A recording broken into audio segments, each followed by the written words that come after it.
Hi there, I'm B. I'm a writer and a dreamer. I have fun making these videos, and it would be great if you can show your support by liking our videos, commenting, and subscribing to our channel. Thank you. The Zinthri didn't conquer planets. They overwhelmed them. Every known civilization, mechanized or organic, aquatic or airborne, had fallen the same way, crushed beneath claws and fangs, silenced by thought screams that melted resistance before a single laser bolt was fired. The invaders didn't lead with warships. They led with sci-beasts, colossal, engineered nightmares, bipedal reptilian hounds, 12-legged shadow cats with mind whips, and airborne predators capable of psychic suppression. Each creature was bonded to a Zenthri handler, creating a mental feedback loop of obedience and destruction. It wasn't just military superiority, it was dominance through evolutionary artistry. These weren't animals. They were bioweapons with instincts tailored to invade your brain and make you kneel. Earth, of course, was considered primitive, and the invasion plan was simple. Drop phase, one beast in a high-density population zones. Spread terror.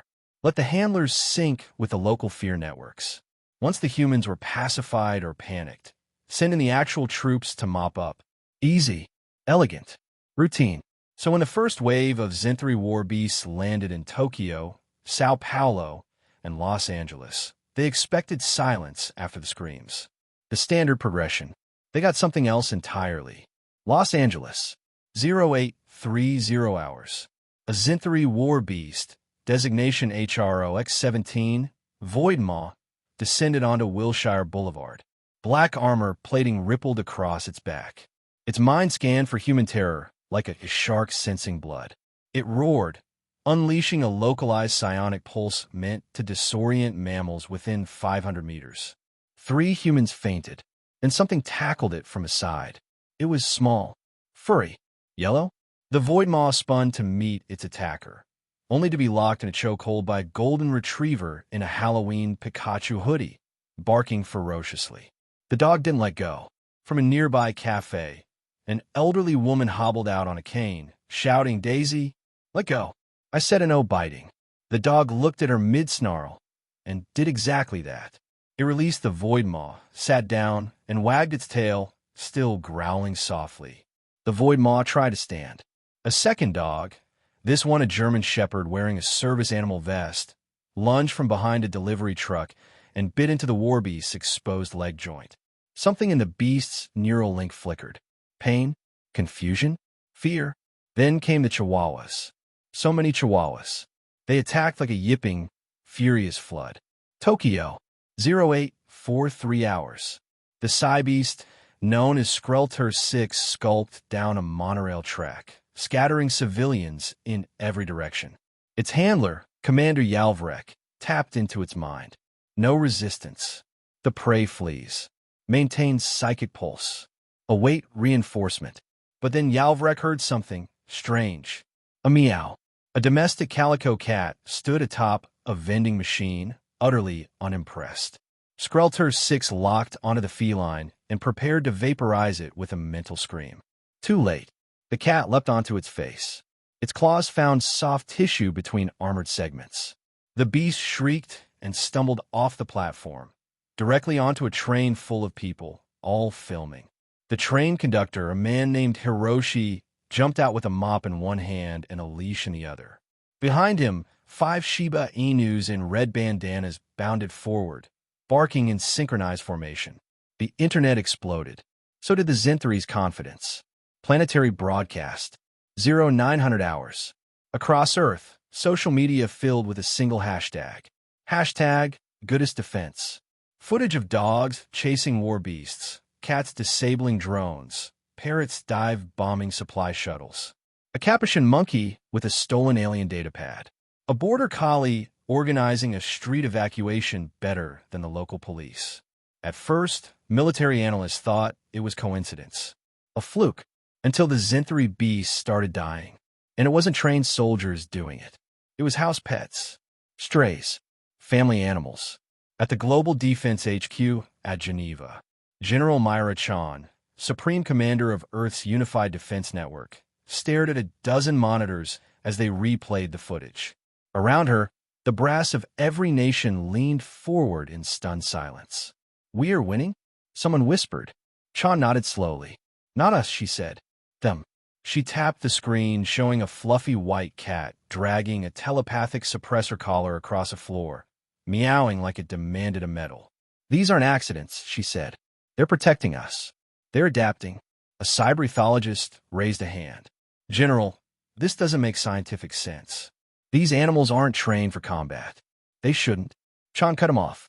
"Every kid who's ever told a dog to sit has been training for this. Every pigeon that's been fed on a rooftop. Every crow that learned a human's face.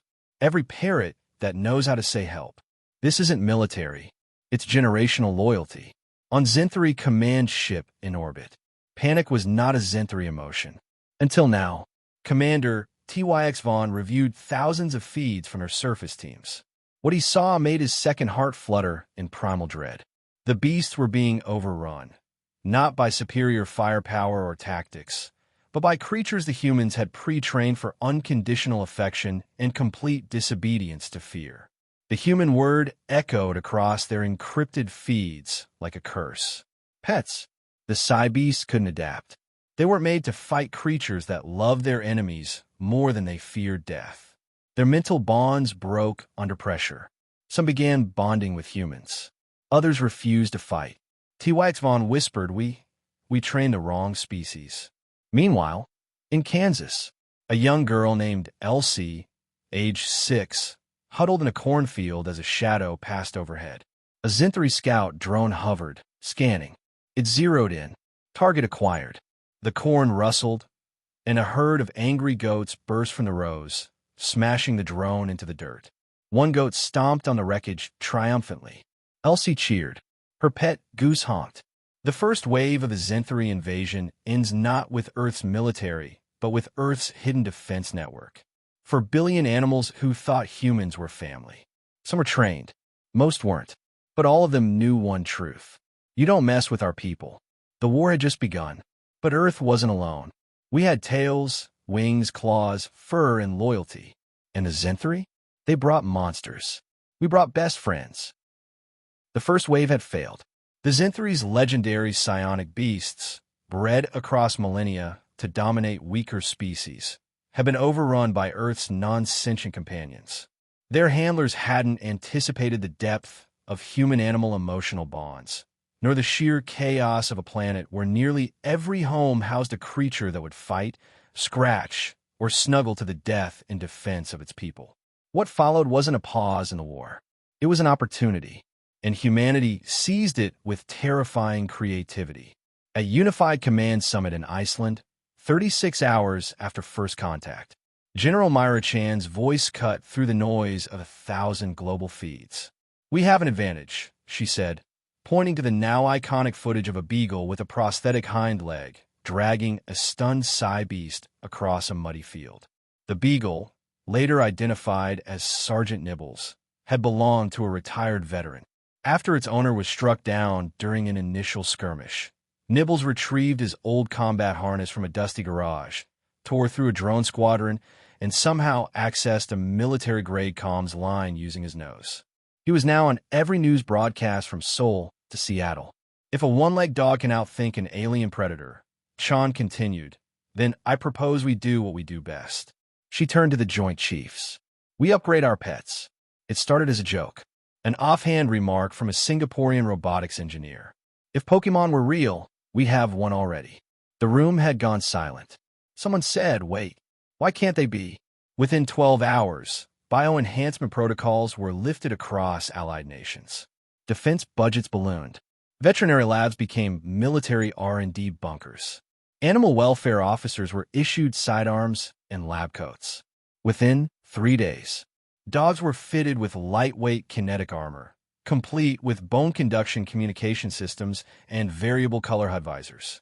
Cats were outfitted with adaptive cloaking fields, utilizing thermal camouflage tech stolen from prototype submarines.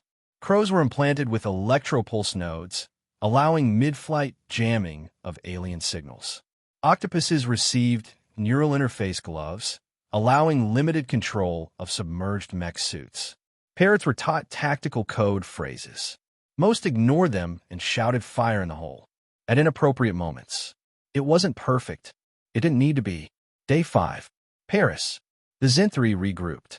A fleet of 20 warbeasts and their handlers descended on the outskirts of Paris, targeting the Pan-European command nexus buried beneath the Eiffel Tower. They expected resistance from Earth's elite. Instead, they were greeted by a pack of golden retrievers trotting confidently down the Champs-Élysées, each in shimmering cobalt armor, tails wagging in sync, HUDs glowing faintly. The Zinthri paused. The beast sniffed. Then, the lead retriever barked once. Chaos. A battle chorus of howls, barks, meows, caws, and screeches erupted from rooftops, sewers, and alleyways. The war beasts howled back, but too late. Beagles on hoverboards. Dobermans with auto-injectors. Bulldogs operating low-crawl drones. One particularly large Labrador, call sign Boomer, sprinted beneath a Zinthri drop tank, dropped a satchel charge from his mouth, then leapt clear as it detonated in a plume of purple alien fire. Boomer landed in a roll and immediately chased a nearby tennis ball thrown by a sniper for morale. The humans never even left their bunkers. Every successful counteroffensive needs a shadow unit. For humanity, it was house cats. Long misunderstood, long underestimated, long plotting. When retrofitted with miniature hollow camo cloaks and claw augmentations, domestic cats became nightmare saboteurs. They slipped into supply depots, deactivated coolant systems, knocked over high-voltage plasma cores just to watch them spark. And when confronted, they simply licked their paws and disappeared through maintenance shafts. One Zinthri report described them as small demon panthers with broken physics. Their leader? A fat orange tabby named Meowzart, who reportedly coordinated a grid-wide blackout from a windowsill. Meowzart's dossier remains classified. High above the battlefields, something else evolved. Earth's birds, longtime urban survivors, began working together. Pigeons became message couriers, immune to electronic jamming. Owls hunted drones under cover of night. Hawks deployed plasma-cutting talons to sever warbeast neural anchors. And the crows? The crows learned strategy. In Berlin, a flock of 300 crows coordinated to disable an entire airfield by dragging alien scrap metal into engines and pecking open fuel lines.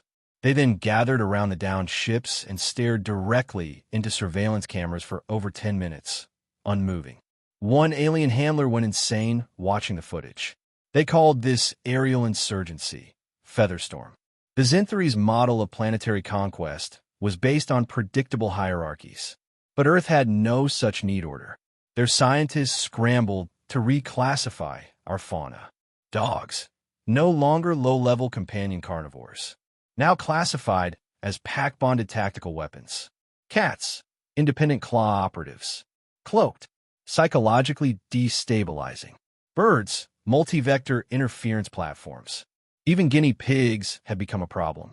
Equipped with wheel-mounted pulse mines, they were rolled into enemy bunkers by toddlers shouting "Go, Nibbles, go!" The Zinthri Empire was unraveling, not from firepower, but from the realization that humans had turned love and loyalty into an interspecies insurgency doctrine.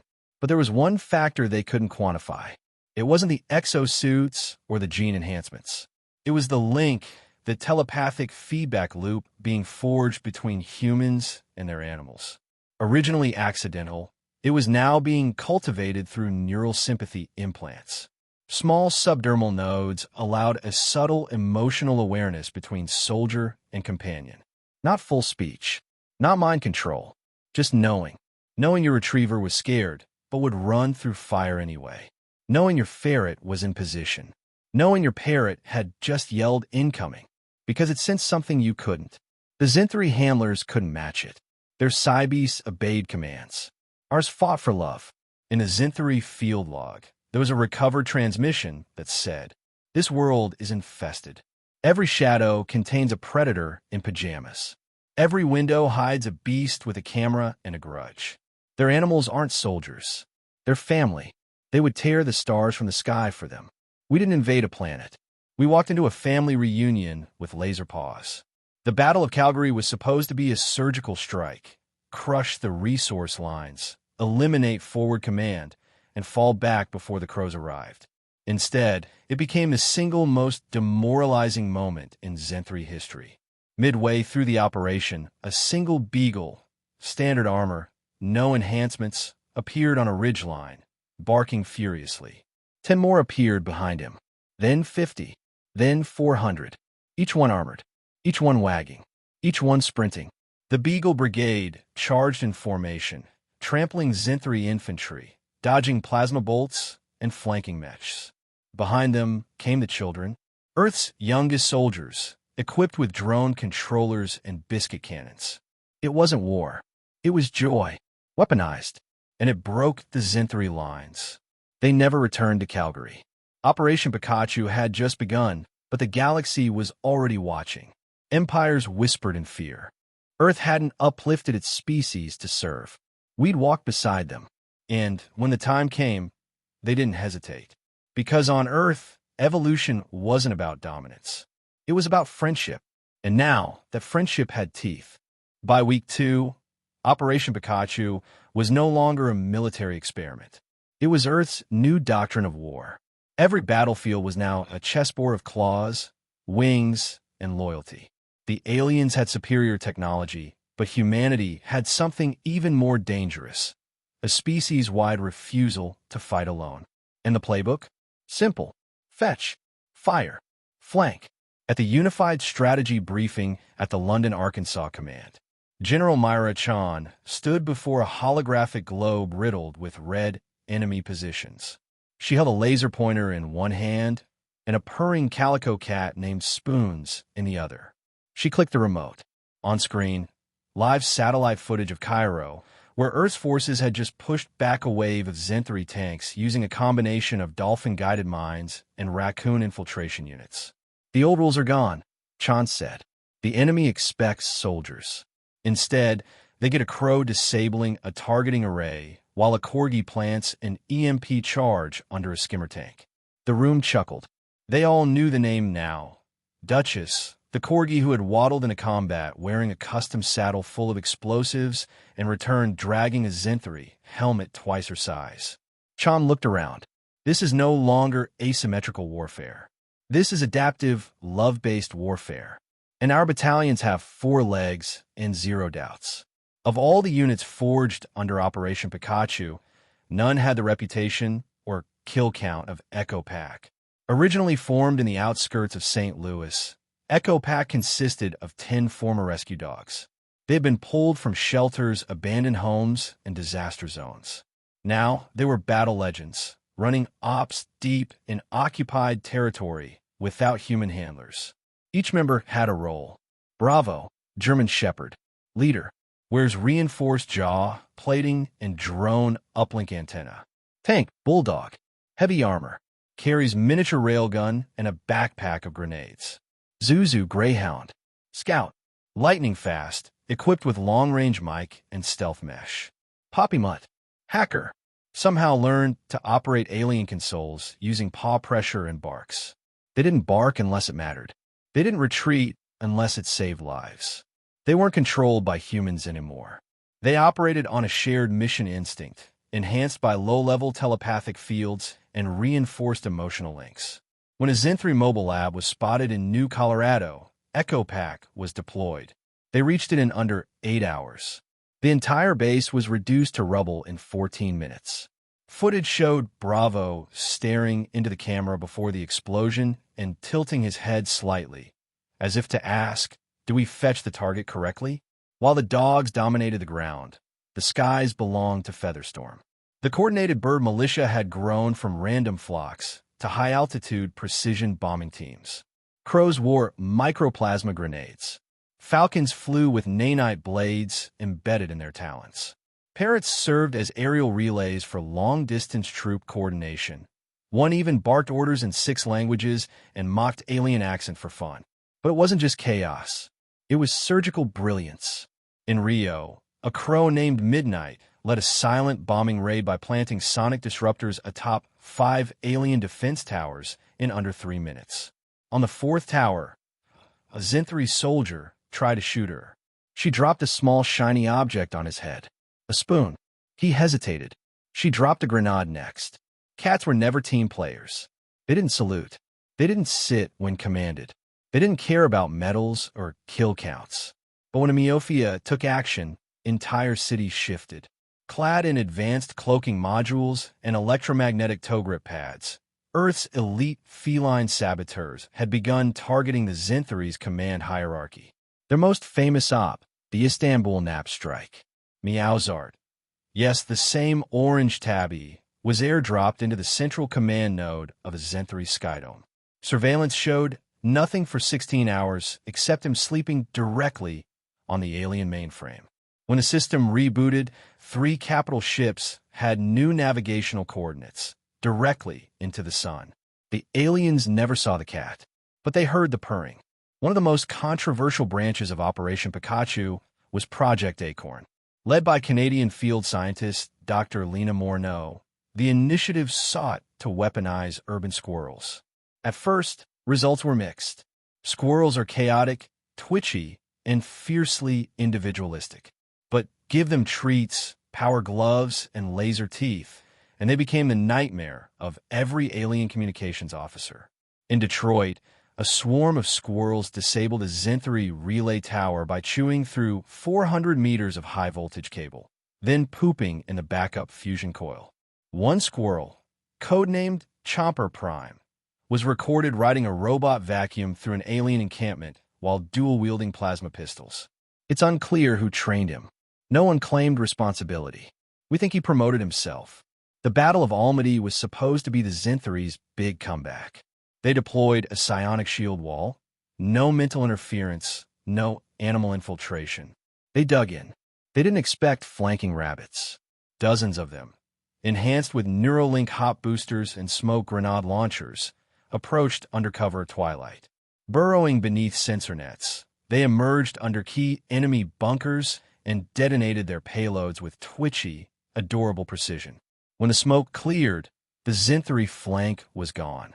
The rabbits regrouped around a human child waving a carrot. The warbeasts refused to fight after that. They'd seen what the humans had done to prey species. Alien testimony. Captured handler Zethron. You do not understand what they've done. They've corrupted biology. They made the weak strong, not through science, but through emotion. We commanded beasts with mind control. They forged armies with affection. We bred monsters. They raised friends. And you cannot outfight someone whose hamster just died protecting their child. Fetch, fire, flank. It wasn't just a tactic anymore. It was the slogan of Earth's new elite military academies. Fetch, locate targets, rescue civilians, intercept messages. Fire, deploy coordinated strikes using animal tech synergy. Flank, surprise, deceive, disorient. Let instinct disrupt logic. Alien empires watching from afar realized a deeper horror. This wasn't a gimmick. Humanity was rewriting the rules of warfare with interspecies alliances that bordered on religious in their intensity. A culture that once put sweaters on dogs was now turning love into artillery. To cap it off, Earth launched a global transmission called Meet Our Heroes. It showed a parrot warning of an ambush before it happened. A turtle dragging a medkit across a battlefield. A blind soldier placing a medal on the collar of her seeing-eye dog, who had saved 30 lives. The broadcast ended with a single quote. They don't serve us. They stand with us. Operation Pikachu had evolved from desperation to doctrine to domination.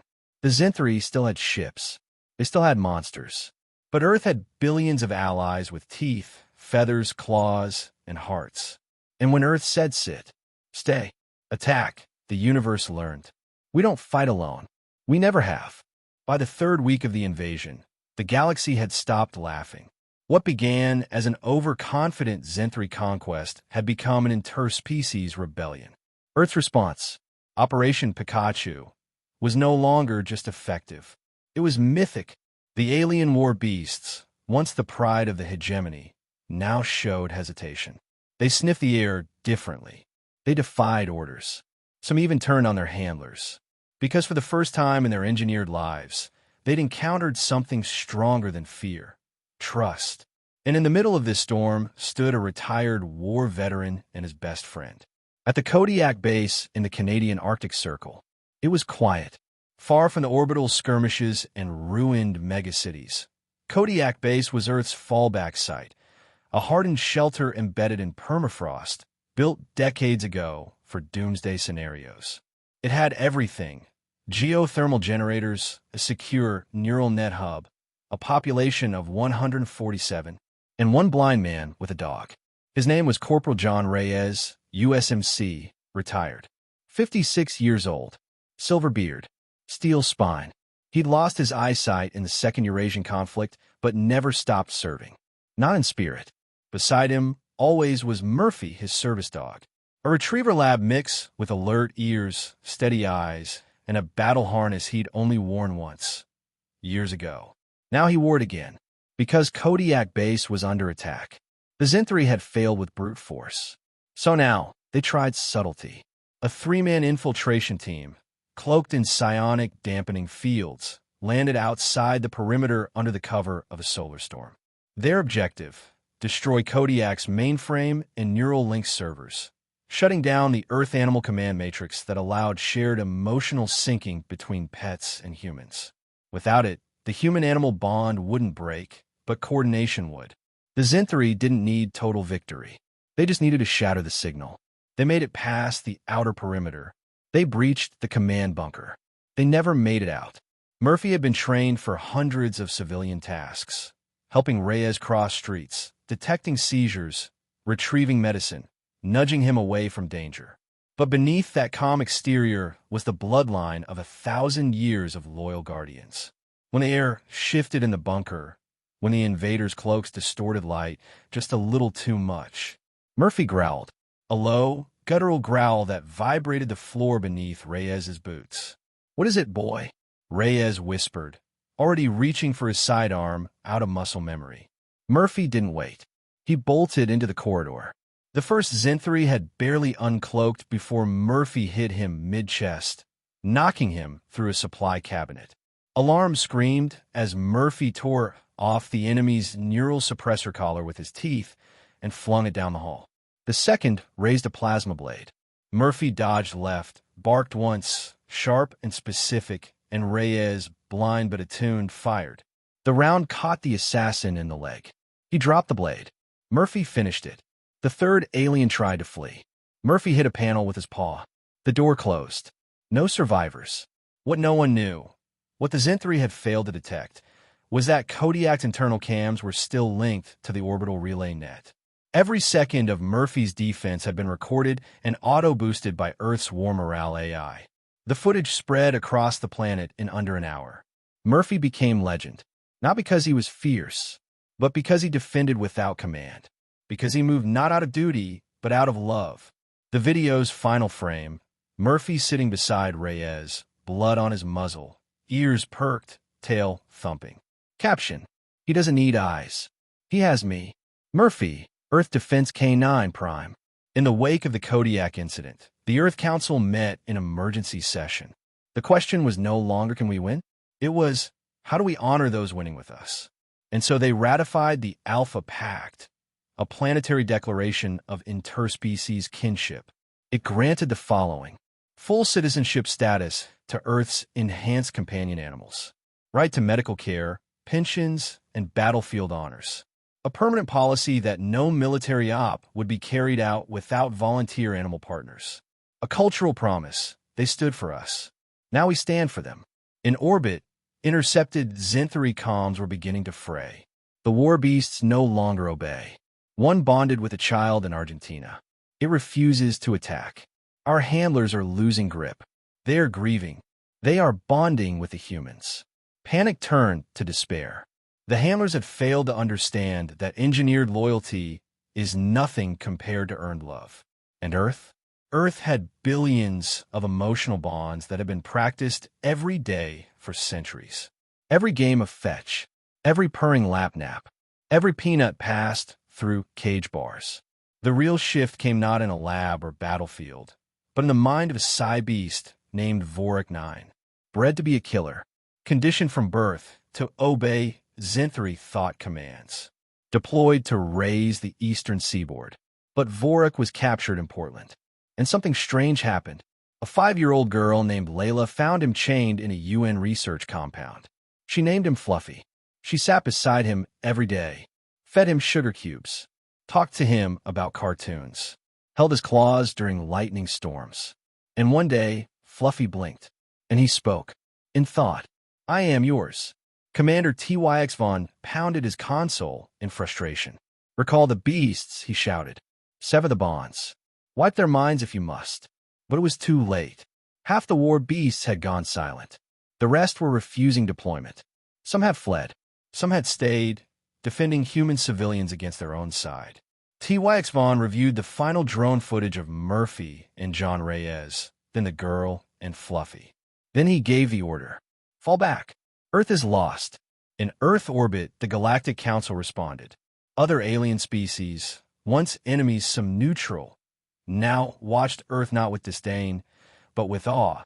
The Rilnari, a species of sentient insectoids who had survived Zinthri occupation a century ago, offered their first alliance in millennia. "We see now," said Queen Tyrolix. "We bred hives. You raised hearts. We would like to learn fetch." The Voke, a cold, logic-driven species, sent one message. "Humanity, you have weaponized affection. This is statistically unexplainable. We are terrified. Also, respectfully requesting dog." 3 days after the Alpha Pact, President Kavita Mera stood on the rebuilt steps of the UN Assembly Hall. Murphy stood beside her in polished armor. A human child handed him a blue sash and a gold-plated medallion shaped like a bone. Murphy barked once. The world stood in silence. Then everyone barked back. It became Earth's new salute. The Alpha Pact wasn't just a treaty. It was Earth saying, "We know now. We were never the apex. We were never alone. And we owe them everything." The enemy had tried to break us. Instead, they broke their own chains. And as the war turned, we fought not with weapons alone, but with every heartbeat beside us. The Zinthri left in silence. No grand surrender. No public apology. No final, glorious last stand. They simply vanished. Their war beasts had either turned feral, fled, or joined Earth's side. Their ships, once symbols of invincibility, drifted powerless across the skies, occasionally scavenged by raccoons in exo-suits. Their soldiers, once feared across the stars, were now spoken of in past tense, humbled by a planet where love was a survival strategy. But for Earth, victory was not the end. It was the beginning of something new. In the aftermath, Earth faced the most unusual rebuilding effort in its history. It wasn't the cities or infrastructure that needed the most attention. It was integration. Operation Pikachu had bonded humans and animals beyond recognition. The emotional link implants, the battle conditioning, the shared trauma, it couldn't be undone. And no one wanted it to be. What started as companionship had become partnership. What was once good boy was now squad leader. Global recovery teams were reorganized into human companion units, HCUs. Each team included at least one enhanced animal, not as equipment, but as equals. And in one exceptional case, as a commander. He had once been Vorik, 9, apex sci-beast of the Zinthri war clans. Now, he preferred the name Fluffy. Under the mentorship of 5-year-old Layla and guidance from neurosympathetic therapy, Fluffy became the first non-human commander of an Earth-led peacekeeping operation. He coordinated rescue missions with dolphins. He wrote battle plans using a touchscreen interface with his claws. He refused to wear a uniform but did insist on wearing Layla's sparkly pink bow on his ear during official events. When asked in a public interview how he coped with switching sides, Fluffy answered telepathically, "Humans offer me purpose, not commands. They shared lunch. They sang. They asked if I was okay. That is not weakness. That is rare." He then requested a belly rub and ended the press conference. 1 week after the Zinthri retreat, Earth transmitted a message across all known frequencies, encoded in every major galactic language. To the civilizations beyond. We were attacked. We survived, not alone, but together. You sent war beasts. We answer with family. You trained your weapons to fear your enemies. We raised ours to love their own. And when the time came, they chose us. So now we say to every world, every species, every soul watching, we choose them back. Not because we have to, because we want to. That is the bond you cannot break. The message was accompanied by a 3-minute montage. A service dog helping a child with prosthetics stand during the national anthem. A crow placing a flower on the grave of a fallen falcon. A raccoon using alien tech to repair a playground swing. A tiger licking the hand of the soldier it's saved from a plasma mine. And Murphy, still alive, still wagging, still beside Reyes. By the end of the clip, entire planets had begun outlawing beast subjugation. Others sent envoys. Some sent gifts. A few sent pets. Earth became the center of a quiet revolution. The Alpha Pact was expanded to include non-Earth species. Any being capable of emotional bonding was offered sanctuary and protection. Psi-beasts from the outer colonies arrived, many suffering from trauma, their minds scarred by the Xanthari's conditioning. They were met not with cages, but with blankets. Treats, quiet songs, open arms.